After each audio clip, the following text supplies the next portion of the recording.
Demikian pula tawasul melalui kedudukan para nabi dengan mengatakan bihaqqil anbiya, dengan hak Abu Bakar dan Umar dan yang lainnya ini, bahwa itu termasuk perkara-perkara yang tidak sesuai dengan syariat. Tidak ada dalilnya dari Rasulullah SAW. Hendaknya kita cukupkan diri dengan tawasul yang sudah ditunjukkan oleh dalil-dalil syariat. Ya. Allah. Ya ayyuhalladzina amanu taqullaha wabtagu ilaihil wasilah. Wabtagu ilaihil wasilah. Dan carilah oleh kalian untuk bisa sampai kepada Allah, carilah wasilah, carilah pelantara. Al-wasilah, kalau kita belajar kaidah usul fikih, sebab sebelum ada fikih, ada usul fikih. Di dalam kaidah usul fikih, kalimat daripada al-wasilah itu kan isim mufrad. Al-ismul mufrad al-mu'arrab bil alifi wal lam. Isim mufrad yang dima'rifatkan dengan alif dan lam, ini bagian daripada kalimat am. Kalimat am itu menunjukkan terhadap keumuman, tidak tertuju terhadap 1, 2 atau 3, tapi banyak. Berarti wasilah itu luas, banyak. Berarti wasilah apa?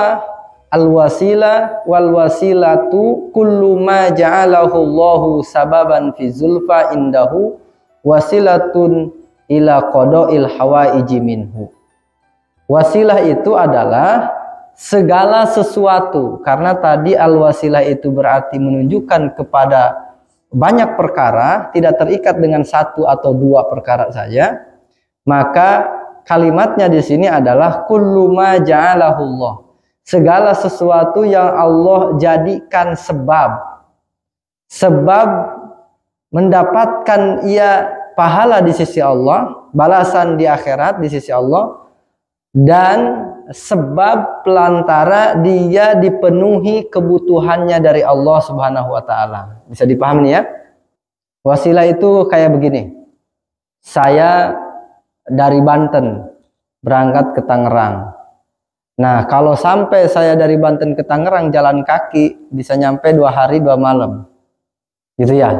Tapi kalau dari Banten ke Tangerang saya pakai mobil atau pakai motor, nyampenya bisa 1 jam atau 2 jam. Nah, mobil motor itu disebut namanya wasilah. Bagaimana caranya supaya kita bisa sampai doa kita kepada Allah? Sertakan wasilah. Makanya kita sertakan Nabi Muhammad. Wasilah dengan Nabi Muhammad baca sholawat.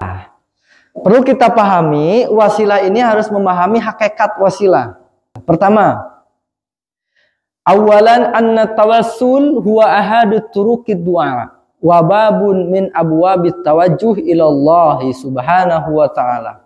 Wal maqsudu al asliyu al haqiqi huwa Allah subhanahu wa ta'ala.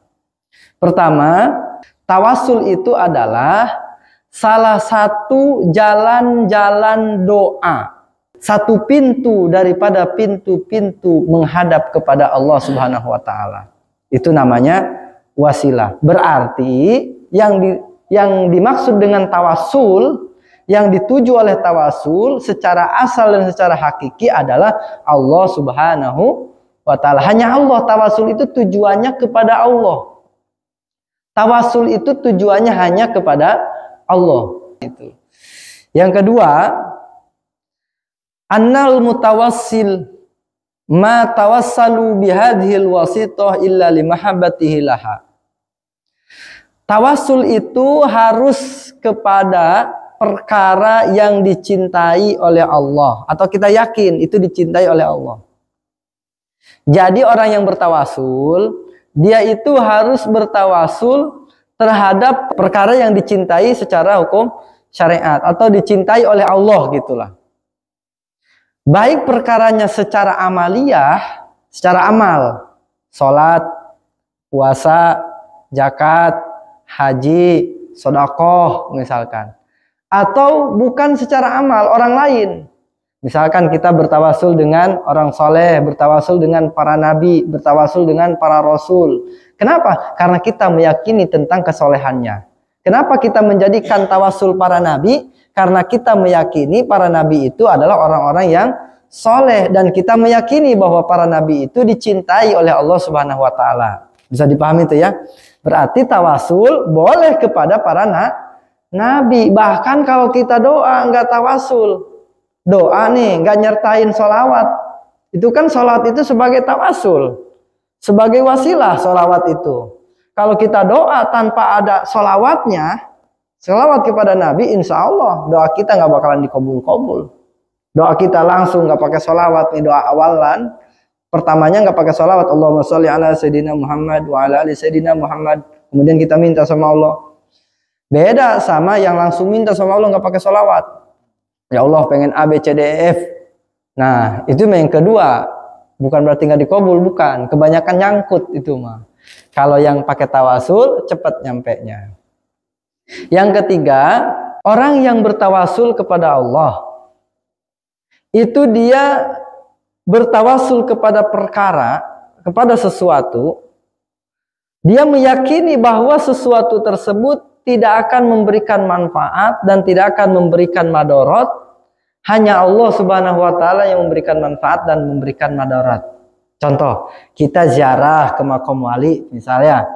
Kita ziarah ke makam wali ke Banten misalkan, atau kita ziarah ke Cirebon, atau kita ziarah kemana saja, ziarah ke makam wali.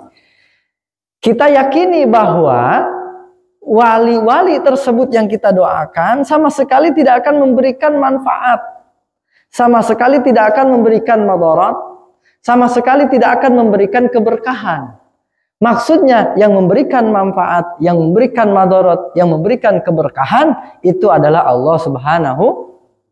Nah, jadi besok mah kita jangan sampai begini, datang ke kuburan, kuburannya kita ajak ngobrol. Nyai di kuburan biar tenang ya Nyai. Nah, salah nih ya. Berarti mulai sekarang mah jangan dipraktekin nih. Kalau ke kuburan, kemudian kuburan engkong kita ajak ngobrol. Kong, biar sehat-sehat ya di sana ya Kong. Iya udah mati. Dikatain biar sehat-sehat di sana. Enggak, tawasulnya salah. Itu bukan tawasul, itu mah justru kalau kita malah ngajak ngobrol sama yang ada di dalam dan kita meyakini bahwa yang di dalam itu bisa memberikan manfaat atau bisa memberikan madarat, kita bisa terjerumus di dalam kemusyrikan. Nauzubillah min dzalik. Kita mah datang ke kuburan, bersihin makamnya, doain. Udah, itu aja tugasnya. Makanya ada bahasa Allahumma taqabbal wa ausil sabama qara'nahu minal Qur'anil azim. Yang keempat, anna tawassul laisa amran laziman. Tawasul itu adalah bukan perkara yang lazim, bukan perkara yang wajib.